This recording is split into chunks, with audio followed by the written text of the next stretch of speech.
Welcome to Y Studios Tamil. இன்றைக்கி நம்ம திரைவம்ச நிகழ்ச்சியில் இயக்குனர் ஸ்ரீஜித் பாபு இயக்கத்தில் வெளிவந்திருக்கிற பைங்கிலி படத்தை பற்றி பார்க்க போகிறோம். இந்த படத்தோட கதையை பற்றி பார்த்தோன்னா, படத்தோட ஆரம்பத்தில் ஹீரோ ஒரு பிரிண்டிங் ப்ரெஸ் மாதிரி ஒன்று ஸ்டிக்கர் கடை வச்சுருக்காரு.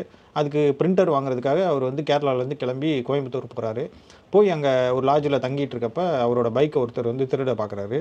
அவரை சேஸ் பண்ணி பிடிக்கிறதுக்காக ஹீரோ போகிறாரு. போய் அந்த இடத்துல ஒரு சின்ன சம்பவம் ஆயிடுது.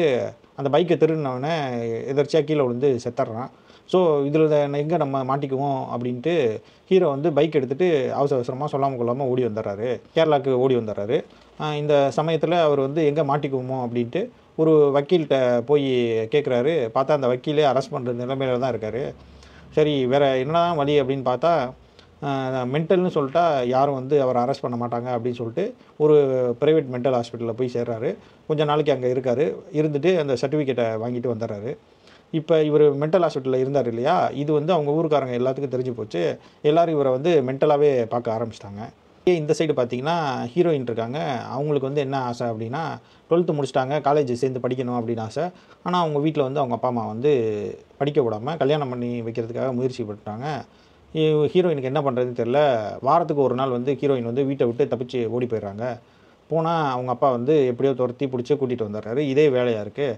அப்போ ஹீரோயினுக்கு என்ன பண்ணுறதுன்னு தெரில. என்ன பண்ணாங்கன்னா, யாரையாவது லவ் பண்ணி ஓடி போயிட்டோம்னா, நம்ம அப்பாவையே எதிர்த்து அடிக்கிற மாதிரி ஒருத்தரை லவ் பண்ணி ஓடி போயிட்டோம்னா அவன் நம்மளை படிக்க வச்சுருவான் அப்படின்னு சொல்லிட்டு ஹீரோவோட ஃப்ரெண்டை நம்பி ஓடி வராங்க.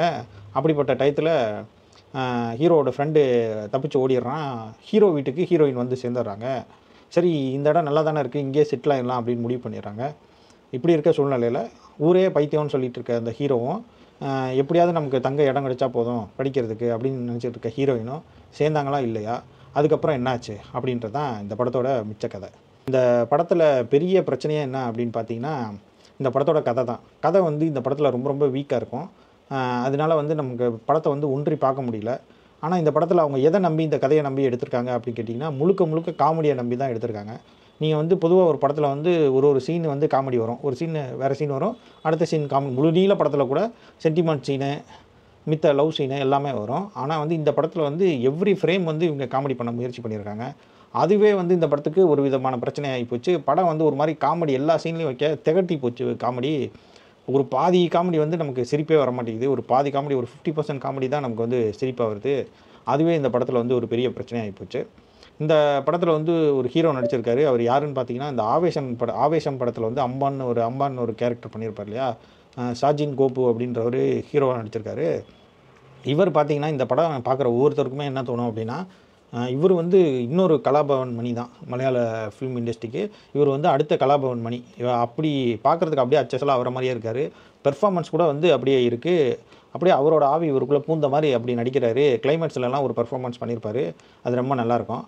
இந்த படத்தை நீங்கள் ஒரு பெரிய எதிர்பார்ப்போட மலையாள படம், ஒரு நல்ல கதை இருக்கும் அப்படின்னு நினச்சி போனீங்கன்னா நீங்கள் ஏமாந்துருவீங்க. எந்த ஒரு எதிர்பார்ப்புமே இல்லாமல் சும்மா பொழுதுபோக்காக போய் இந்த படத்துக்கு போனீங்கன்னா இது ஒரு ஓகே ரகமான படமாக இருக்கும்.